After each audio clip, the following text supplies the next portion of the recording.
Okay mga kapatid, mula sa UNTV, yan DFA o Department of Foreign Affairs mga kapatid, iprinotesta sa Chinese Embassy official ang aksyon ng China doon sa nangyaring insidente nga sa Ayungin Shoal mga tol. Kita nyo ang ginagawa natin mga kapatid. Ang tanging aksyon na nagagawa natin ay protesta, diplomatic protest, puro ganun lang mga tol. Pero para sa mga pro-China, inaaway daw natin ang bansa nila. Inaaway daw natin ang China. Pilipinas daw ay ginagalit at binubuyo o pinoprovoke ang China mga tol. Ito panoorin natin mga kapatid mula sa UNTV News. At mamaya ito naman papanoorin natin sa GMA Integrated mga kapatid. Yung malapitang kuha doon sa pagbomba ng water cannon mga kapatid. Doon sa Unisa May 4 para makita natin mismo mga kapatid kung ano yung ginagawa ng China sa ating barko at para sabihin ng mga China na pinapalala lang daw ng gobyerno ngayon yung mga kaganapan sa West Philippine Sea. Nako po. Sige, panoorin na natin to mga tol. Ipinrotesta ng Department of Foreign Affairs sa Chargé d'Affaires ng Chinese Embassy sa Maynila ang ginawang agresibong aksyon ng China Coast Guard at Chinese Maritime Militia laban sa isang supply boat ng Pilipinas na nagresulta sa pagkasugat ng 3 Pilipinong sundalo noong Sabado, March 23. O di ba nung nakaraan 4 ang nasugatan, ngayon 3 mga tol. Ang ginagawa ng Pilipinas protesta lang, di ba? Bakit naman gano'n ang ginagawa ninyo, di ba? Parang gano'n lang mga kapatid ang aksyon na ginagawa natin, protesta lang. Never pa tayong gumamit ng kahit ano para umatake sa kanila, kay water cannon man yan o kung ano man mga tol. Never tayong gumamit. Tatandaan yan mga tol. Sa madaling salita, ang Pilipinas, ayaw nating gumante, ayaw natin mag-provoke, ayaw nating napalakasin o pataasin pa mismo ang tensyon. Binigyan diin ni Foreign Affairs spokesperson Maria Teresita Daza, nagiging questionable ang sinseridad nitong pakupain ng tensyon sa West Philippine Sea at ang sinasabi nitong isinusulong na peace at stability sa South China Sea dahil sa insidente. Samantala, Diba? Ang bukang bibig ng China mga kapatid, sila daw ay pinopromote nila yung kapayapaan, stability mga kapatid. Pero sila lagi yung starter. Sila lagi yung gumagamit ng mga ganitong bagay mga tol. Biruin mo mga tol. Ni minsan hindi tayo nanakit sa kanila, pero sa atin 4 yung nasugatan nung nakaraan, tas etong bago naman ngayon 3 yung nasugatan, 'di ba? Tapos sila pa yung sumisigaw na ang gusto namin kapayapaan. Sila ang titigas ng mga mukha mga tol maghahain din ng katulad na protesta ang Philippine Embassy sa Beijing sa Ministry of Foreign Affairs ng China.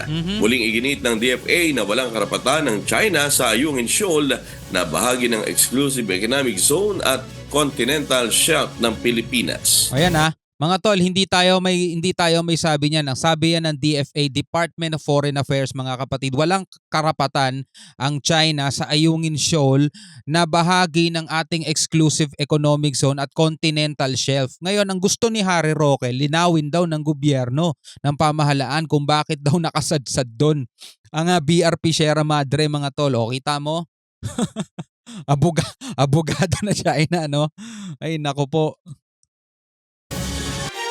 Okay mga kapatid, eto, para sa malapitang kuha, panoorin natin to sa GMA mga kapatid. Bibigyan natin ng reaksyon. For the sake of fair use mga tol, ipe-play natin tong video ulit na GMA at bibigyan natin to ng reaction and commentary. Ayan, malapitang kuha sa ragasan ng tubig mula sa water cannon ng China na ikinasugat ng 3. Magandang gabi po Luzon, Visayas at Mindanao. Di birong kalbaryo ang malapitang makikita sa eksklusibong video ibinahagi sa GMA Integrated News kaugnay ng pinakahuling pambobomba ng tubig ng China sa isang barko ng Pilipinas. Kung bakit gusto natin tong panoorin mga kapatid, para supalpalin lang ulit natin mga kapatid yung sinasabi ng mga pro-China na pinapalala lang daw ng pamahalaan yung mga kaganapan sa West Philippine Sea.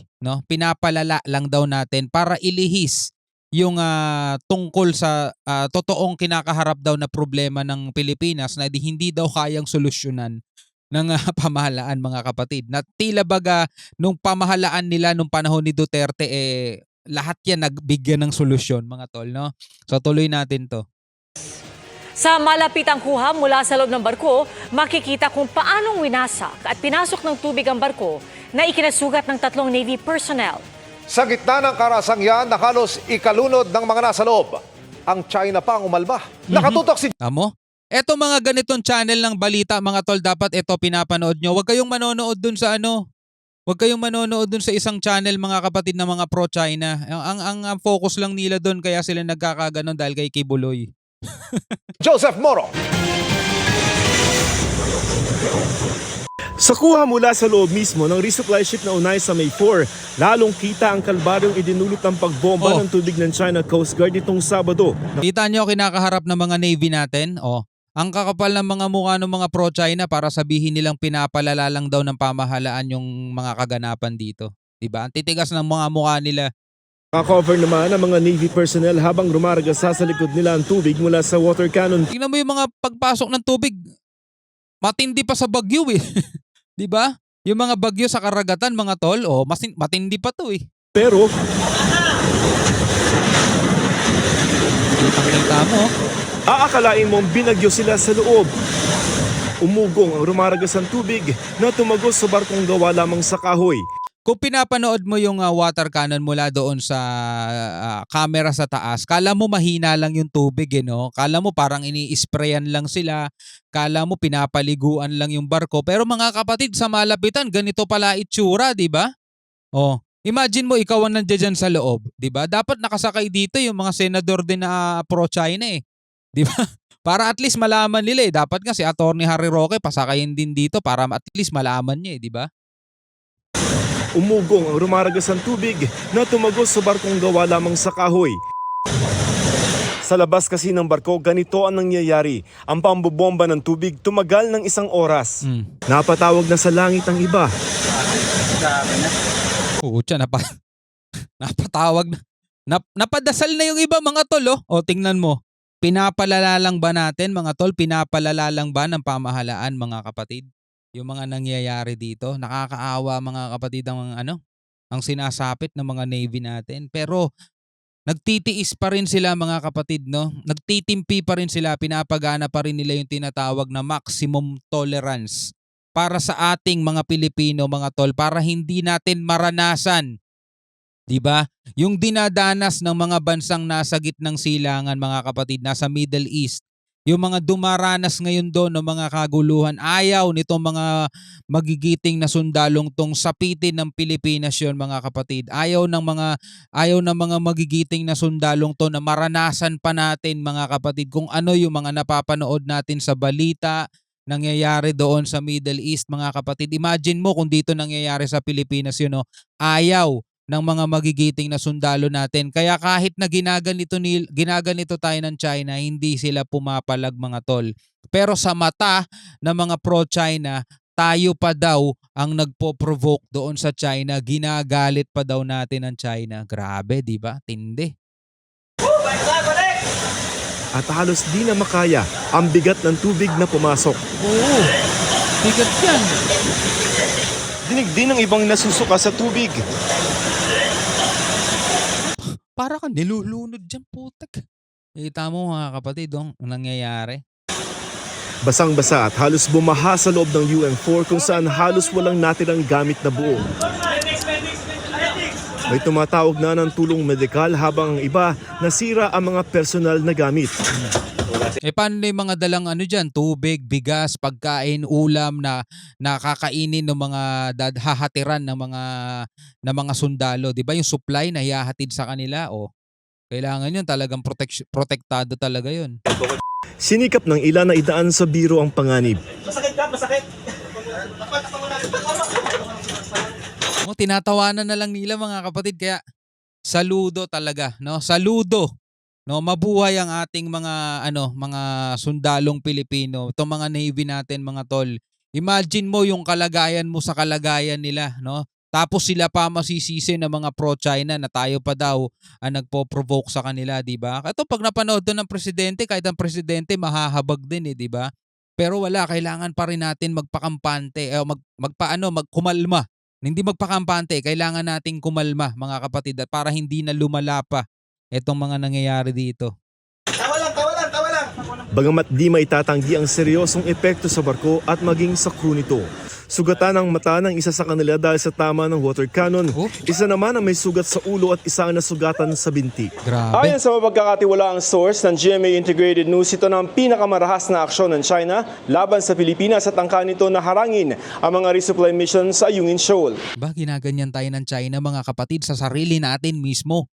Sa sarili mismo nating exclusive economic zone mga tol, nakakaawa yung mga kalagayan ng ating mga kasundaluhan mga tol.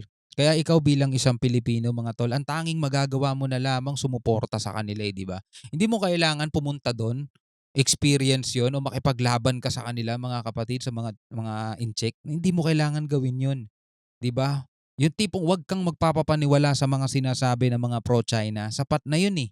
'Di ba? Wag kang magpapapaniwala sa sinasabi ni Harry Roque, pinapalala lang daw ng gobyerno. Grabe no. So eto parang wala lang sa kanya no. Sino ba naman tong mga to?